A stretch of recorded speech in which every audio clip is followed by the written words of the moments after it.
There was a little boy named Shlomo Zalman who, at the time of this story, was 5 years old and lived in Volozhin. He was the brother of the great Rav Chaim Volozhin, Zecher Tzadik Livrocha. And this boy, Shlomo Zalman, was already known when he was very young as being something very special.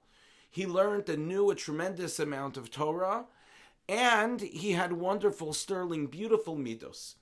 One day there was a villager from another town that came to Volozhin and davened in the Beis Medrash, and for something happened that this villager lost his sitter. And he didn't know Shlomo Zalman, but he pointed to that little boy and said to an older man in the shul, he said, "That boy over there, he's the one who stole my sitter."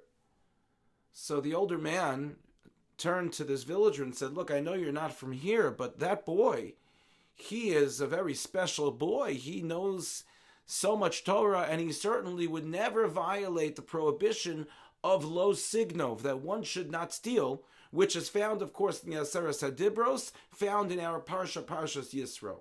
So little Shlomo Zalman walked over to this Zaken, to this elderly Talmud Chacham who was defending him, and said that lo signov, do not steal, in our Parsha, Rashi says, is really speaking about kidnapping a person. Lo signovu, found later on in Sefer Vayikra, that's stealing various material things. And so he said, I certainly wouldn't be violating lo signov. If I stole something, I would be violating lo signovu. And this was this 5-year-old boy who answered the older man who had come to defend him. And I'm raising all of this because it's a very cute story. But there is a lesson to be learned from the words of Lo Signov. In any civil society, everyone would know, in order for society to remain civil, that one should not and cannot steal. And here Rashi says, if we're speaking about kidnapping, and later on we're talking about material values, is that the limit as far as stealing is concerned? Or are we talking about even more?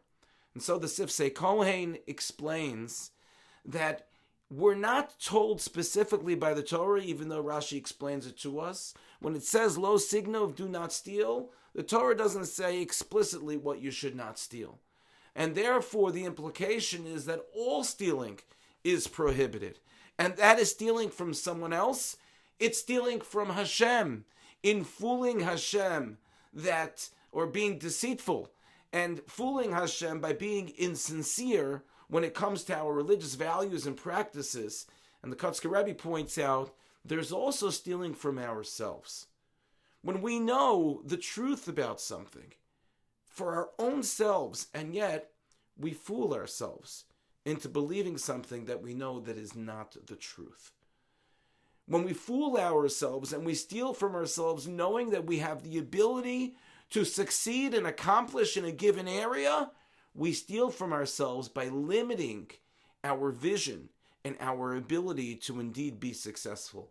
So may we all heed the commandment of lo signov and lo signovu. Make sure that we never, chas v'shalom, come to steal and take that which is not ours, to steal from other people, that we never, chas v'shalom, steal from Hashem, but also that we're very careful to not steal from ourselves as well.